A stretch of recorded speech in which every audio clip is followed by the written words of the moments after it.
इसकी जो हिस्ट्री होती है ना, ये बड़ी इंपॉर्टेंट होती है। जब भी आपने फॉर एग्ज़ाम्पल स्कूल में जाना है तो ओबियसली वो बच्चा 2 साल 5 साल 10 साल का बच्चा हिस्ट्री नहीं बता सकेगा। जो हिस्ट्री होती है वो हमेशा पेरेंट्स से लेनी होती है, मदर फादर। अब ये समटाइम्स जो स्क्वेंट के पेशेंट में जो ज़्यादा इंपॉर्टेंट होती है वो होती है अगर लाइक किसी को हुआ है सिजेरियन, हिस्ट्री ऑफ बर्थ हमने उसमें पूछनी होती है। अगर सिजेरियन सी सेक्शन डिलीवरी हुई है तो उसमें इसका चांस होता है स्क्वेंट के आने का। या आरओपी प्री मेच्योर बेबीज़ जो होते हैं, लेट क्राई सिंड्रोम, ये बर्थ में जो भी कोई ऐसी कॉम्प्लिकेशंस कोई बिफोर चीज़ें हुई हैं तो वो फैक्टर होते हैं बच्चे के स्क्वेंट के आने के। ऑनसेट ड्यूरेशन कब से है, और दूसरा होता है कांस्टेंट है या इंटरमिटेंट। कांस्टेंट या इंटरमिटेंट मींस कि एक वक्त में उसकी आंखें जो है ना हर वक्त ही डेविएशन है, या बाज़ औक़ात वो सीधी आंख भी कर लेता है। और ये भी आपको पेरेंट्स बता देते हैं कि डॉक्टर साहब मेरी आंखों बच्ची की जो आंखें हैं ना वो हर वक्त ही टेढ़ी रहती हैं।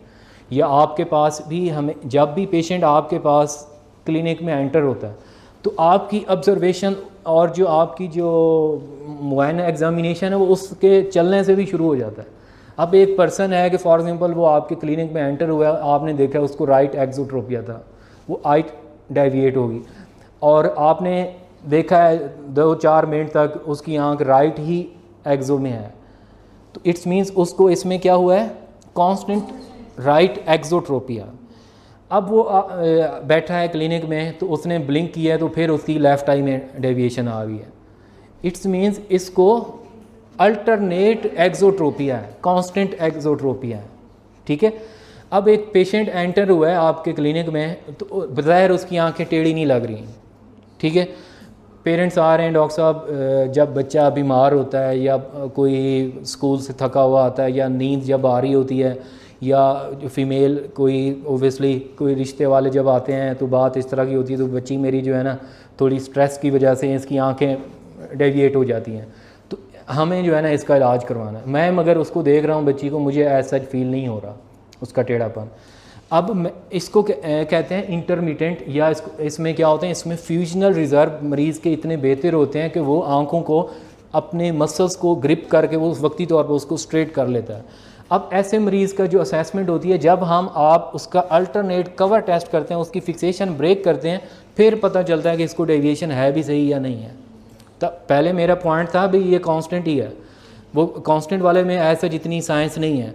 जो ये वाले केसेस होते हैं ना, इसमें आपकी असेसमेंट होती है कि इंटरमीडिएट में कि आपने उसकी फिक्सेशन ब्रेक करनी है अल्टरनेट कवर टेस्ट से, फिर पता चलता है कि इसमें ईज़ो है, एक्सो है, या है भी सही या नहीं है। और इसमें अभी चले मैं बता दूं आगे, फिर हम जल्दी जल्दी वो स्लाइड्स वो करेंगे। याद रखिएगा एक टर्म होती है माइक्रोट्रोपिया। माइक्रोट्रोपिया होती है लेस देन 10-12 इस तरह की जो डिग्री के स्क्वेंट होते हैं, ये नोटिसेबल नहीं होते, ये नोटिसेबल नहीं होते, ये पेरेंट्स को भी पता नहीं चलता जब तक कि आप उसकी फिक्सेशन ब्रेक नहीं करते। जो 17, 18, 15, 16 डिग्री लेस देन 18 डिग्री के होते हैं, ये ऐसे होते हैं, ये बॉर्डर लाइन पे होते हैं। ऐसे केसेस में जो सर्जन है वो ऑपरेट भी नहीं कर रहा होता और वो उसकी कोशिश होती है कि ऐसे ही ठीक हो जाए।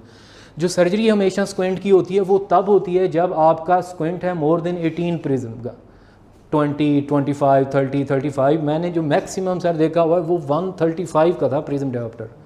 और ऐसे केस में वो चलें आगे हम पढ़ेंगे, 2 सर्जरीज होती हैं, क्योंकि हम इसकी 3 तरीके होते हैं, रिसेक्शन, रिसेशन और ट्रांसपोजिशन, कि या तो हम मसल्स को वीक कर देते हैं, या जो वीक मसल उसको स्ट्रेंथन करना होता है, या उसको हम ट्रांसपोज कर देते हैं। फैमिली हिस्ट्री भी मैंने बता दी कि अगर मदर फादर को है या किसी पेरेंट्स में कोई ऐसे किसी की खाला फुफो किसी को, तो बच्चे को होने का ख़तरा होता है। या बर्थ हिस्ट्री जो मैंने आपको बताई है, और पास्ट हिस्ट्री भी समटाइम्स होती है कि पास्ट हिस्ट्री मीन कि अगर किसी की आँख में पहले डेविएशन थी, फॉर समझिएगा किसी को था पहले था अल्टरनेट एक्सोट्रोपिया 70 प्रिज्म डायोप्टर, और उनका ऑपरेट डॉक्टर ने किया था, लेकिन अब भी वो तकरीबन 18-20 तक है। अब इसको हम क्या कहते हैं, रेजिडुअल एक्सोट्रोपिया, कि अब भी उसमें इतना स्क्वेंट मौजूद है, उसको कहते हैं रेजिडुअल एक्सोट्रोपिया। ठीक है। एक ये, और पास्ट में एक दूसरा पॉइंट ये लिखे हैं, एक दूसरी एक टर्म होती है उसको कहते हैं कंजेक्टिव ईजोट्रोपिया या कंजेक्टिव एक्सोट्रोपिया। ये सुना हुआ है कि पहले पेशेंट को था एक्सोट्रोपिया के आउटवर्ड डेविएशन थी, अब उसने डॉक्टर ने ऑर्थोप्टिक असेसमेंट सर सही तरह से की नहीं है, उसने ऐसे ही मसल्स की रिसेक्शन और रिसेशन कर दी है, तो उसकी आंखें फिर पहले बाहर थी तो अब उसने इतना उसको खींचा है तो वो आंख अंदर की तरफ चली गई है। इसको कहते हैं कंजेक्टिव ईजोट्रोपिया कि पहले एक्सो था अब ईजो हो गया, या पहले अगर ईजो है उसने बगैर असेसमेंट के उसकी ऑपरेट किया तो आंख आप बाहर की तरफ चली गई, उसको कहते हैं कंजेक्टिव एक्सोट्रोपिया। ये आपकी पास्ट हिस्ट्री में ये चीज़ें हैं।